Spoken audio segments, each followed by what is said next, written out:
আমার প্রিয় ছাত্রছাত্রীবৃন্দ, কল্যাণী ইউনিভার্সিটির অন্তর্গত বিভিন্ন কলেজে যে সমস্ত ছাত্রছাত্রী 6 সেমিস্টারে পড়াশোনা করছো এবং তোমাদের পলিটিক্যাল সায়েন্স মেজর পেপার রয়েছে, তোমাদের জন্য এই ভিডিওটি অবশ্যই ভিডিওটি শেষ পর্যন্ত দেখবে, কোনো রকম স্কিপ করবে না, তাহলে তোমাদেরই প্রয়োজনীয় ইনফরমেশান তোমরা জানতে পারবে না। দেখো, Kalyani university 6 semester political science major 8 paper public administration theories and concept. দেখো, 5 ও 10 মার্কের প্রশ্নের সাজেশন 2026, এই সাজেশন তুলে ধরবো, তার সঙ্গে 2026 সালে যে সিলেবাস, সেই সিলেবাসটিও তোমাদের সামনে উপস্থাপন করব। তোমরা যদি নোটস সংগ্রহ করতে চাও, শর্ট প্রশ্ন, বড় প্রশ্ন, কমপ্লিট উত্তর সহ পেয়ে যাবে। প্রতি পেপারের জন্য 250 টাকা পেমেন্ট করতে হবে। তোমাদের 3টি মেজর পেপার রয়েছে, 3টি মেজর পেপারের জন্য 750 টাকা পেমেন্ট করতে হবে। আমাদের এখানে ফিক্সড প্রাইস, কোনো রকমের দামাদামি হয় না, তাই অকারণে দামাদামি করে কেউ মেসেজ করবে না। তোমরা যদি নোটস সংগ্রহ করতে চাও, আজই নিচে দেওয়া হোয়াটসঅ্যাপ নম্বরে যোগাযোগ করে নোটসগুলো সংগ্রহ করতে পারো, ভীষণভাবে উপকৃত হবে। দেখো, সিলেবাসে কী কী রয়েছে। 1 নম্বর, জনপ্রশাসন, সংজ্ঞা, প্রকৃতি, পরিধি, বেসরকারি ও জনপ্রশাসনের মধ্যে পার্থক্য, বেসরকারি ও সরকারি জনপ্রশাসনের মধ্যে পার্থক্য, জনপ্রশাসনের শৃঙ্খলার বিবর্তন। 2 নম্বর ইউনিটে তোমাদের রয়েছে, দেখে নাও, প্রশাসনের ধ্রুপদী তত্ত্ব, এখানে ফায়োল, উরউইক এবং গুলিক। আর বৈজ্ঞানিক ব্যবস্থা জ্ঞাপক তত্ত্ব, FW টেলর, আমলাতান্ত্রিক তত্ত্ব ম্যাক্স ওয়েবার এবং মানব সম্পর্ক তত্ত্ব মেও। তারপরে 3 নম্বর ইউনিটে যেগুলো পড়তে হবে, প্রশাসনের নব্য ধ্রুপদী তত্ত্ব, এলটন মাও এবং মানব সম্পর্কের তত্ত্ব সাইমনের বিশেষ উল্লেখ সহ সিদ্ধান্ত গ্রহণ তত্ত্ব, এইগুলো তোমাদের পড়তে হবে। তারপরে রয়েছে 4 নম্বর ইউনিটে যেগুলো রয়েছে দেখে নাও। 4 নম্বর ইউনিটে প্রশাসনের সমসাময়িক তত্ত্ব, ফ্রেড রিগসের পরিবেশগত দৃষ্টিভঙ্গি, পটার ড্রাকারের উদ্ভাবন ও উদ্যোক্তার তত্ত্ব। তারপরে 5 নম্বর ইউনিট জননীতি, ধারণা ও প্রাসঙ্গিকতা, পাবলিক পলিসি বা জননীতির অধ্যয়ন পদ্ধতি, জননীতি প্রণয়ন, বাস্তবায়ন এবং মূল্যায়ন। 6 নম্বর ইউনিটে যেগুলো পড়তে হবে, জনপ্রশাসনের প্রধান পদ্ধতি, নতুন জনপ্রশাসন, নতুন জনব্যবস্থা, নতুন জনসেবা পদ্ধতি এবং সুশাসন। এই ছিল তোমাদের সিলেবাস। এই সিলেবাস অনুযায়ী কমপ্লিট নোটস পেয়ে যাবে, শর্ট প্রশ্ন, বড় প্রশ্ন কমপ্লিট পেয়ে যাবে 250 টাকায় একটি পেপারের জন্য। তোমাদের 3টি মেজর পেপার রয়েছে, 3টি মেজর পেপারের জন্য 750 টাকা পেমেন্ট করতে হবে। আমাদের এখানে ফিক্সড প্রাইস, কোনো রকমের দামাদামি হয় না, তাই অকারণে কেউ দামাদামি করে মেসেজ করবে না। তোমরা আমাদের কাছে নোটস সংগ্রহ করলে ভীষণ উপকৃত হবে। আর আমাদের কাছে নিজের হোয়াটসঅ্যাপ নাম্বার থেকে নিজে নোটস সংগ্রহ করবে, কখনো বাইরে থেকে নোটস সংগ্রহ করতে যাবে না। তাহলে কোনো পরিবর্তন যদি আসে আমাদের নোটসে বা কোনো সমস্যা হলে সহযোগিতা পাবে না। তাই কখনোই আমাদের বাইরে থেকে নোটস সংগ্রহ করতে যাবে না, তাহলে PDF সংক্রান্ত কোনো প্রবলেম হলে আমরা কোনো সহযোগিতা করব না। তাই সরাসরি নিজের হোয়াটসঅ্যাপ নাম্বার থেকে নিজে নোটস সংগ্রহ করবে, বাইরে থেকে নোটস সংগ্রহ করে ঠকবে না বা আমাদের ফোন করে বিরক্ত করবে না।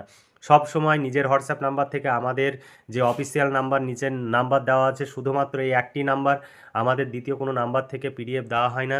তাই সব সময় আমাদের এই অফিসিয়াল নাম্বার থেকেই নোট সংগ্রহ করবে, নিজের হোয়াটসঅ্যাপ নাম্বার থেকে, তবেই তুমি কোনো প্রবলেমে পড়লে সহযোগিতা করা হবে।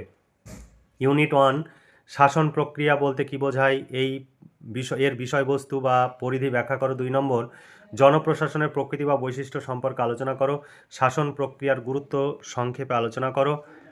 তারপর 4 নম্বর, জনপ্রশাসনের বিবর্তন সম্পর্কে সমালোচনামূলক বিশ্লেষণ করো, জনপ্রশাসনের বিভিন্ন পর্বের বিবর্তনের মধ্যে দিয়ে কিভাবে একটি স্বতন্ত্র শাসন হিসাবে বিকাশ লাভ করলো তা আলোচনা করো।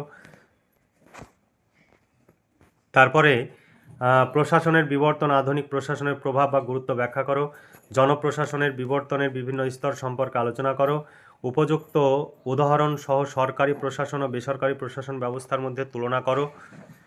তারপরে প্রশ্ন, সরকারি ও বেসরকারি প্রশাসনের মধ্যে পার্থক্য আলোচনা করো, নয়া জনপ্রশাসনের গুরুত্ব আলোচনা করো, নয়া জনপরিচালনের উপাদানগুলি সম্পর্কে আলোচনা করো।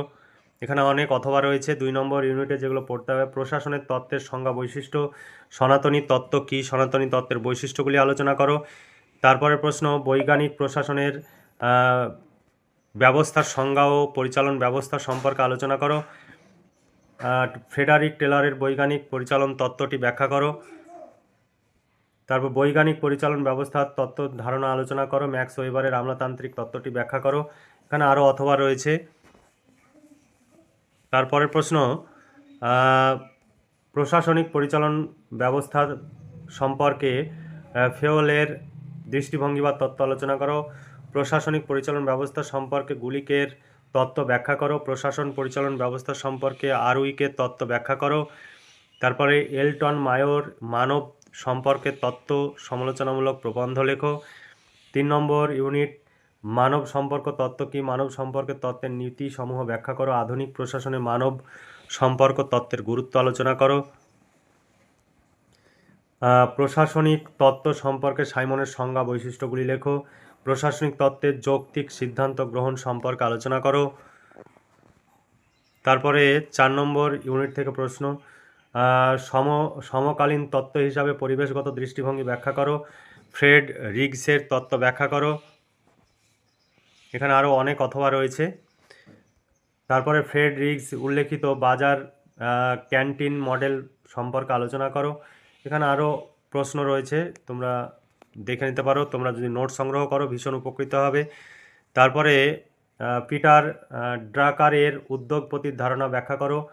এখানে আরও প্রশ্ন রয়েছে। 5 নম্বর ইউনিট থেকে যেগুলো গুরুত্বপূর্ণ, জননীতির প্রচলন, উদ্ভব, বিকাশ ও বাস্তবায়ন সম্পর্কে একটি প্রবন্ধ লিখো। জননীতি পাঠের মুখ্য দৃষ্টিভঙ্গিগুলি আলোচনা করো। তারপরে জননীতির তত্ত্বের মডেলগুলির গুরুত্ব, জননীতির সাথে যে কোনো দুটি মডেলের সম্পর্ক আলোচনা করো। নয়া বা নতুন জনপ্রশাসন সম্পর্কে আলোচনা করো। তারপরে নয়া জনপরিষেবা দৃষ্টিভঙ্গি সম্পর্কে আলোচনা করো। জনপ্রশাসনের প্রধান পদ্ধতিগুলি বিস্তারিত আলোচনা করো। জনপ্রশাসন ব্যবস্থার তুলনামূলক পদ্ধতি সম্পর্কে আলোচনা করো। নব জনপরিষেবা সম্পর্কে আলোচনা করো। নব জনব্যবস্থাপনা সম্পর্কে আলোচনা করো। নয়া পরিচালন ব্যবস্থা সম্পর্কে আলোচনা করো। তারপরে সুশাসন সম্পর্কে, সুশাসন বলতে কী বোঝো, সুশাসনের তাৎপর্যপূর্ণ দিকগুলি আলোচনা করো। এখানে আরও অথবা রয়েছে। তারপর প্রশ্ন, কিভাবে ই গভর্নেন্স প্রশাসন ও নাগরিকদের মধ্যে ক্রিয়া প্রতিক্রিয়াকে সহজতর করে তুলেছে, উদাহরণ সহযোগে আলোচনা করো। এই ছিল তোমাদের সাজেশন ভিত্তিক প্রশ্ন। এই প্রশ্নগুলোতে যেগুলো বেশি করে স্টার দেওয়া রয়েছে সেগুলো লাস্ট মিনিট সাজেশন, সেগুলো খুব ভালো করে পড়বে।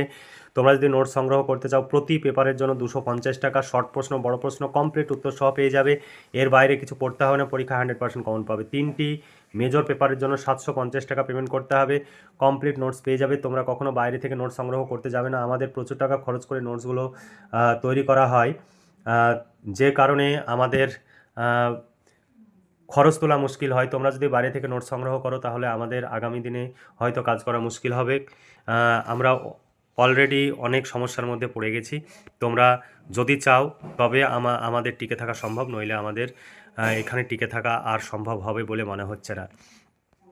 তোমরা সরাসরি আমাদের কাছ থেকে নোট সংগ্রহ করবে, তাহলে ভীষণ ভীষণ উপকৃত হবে।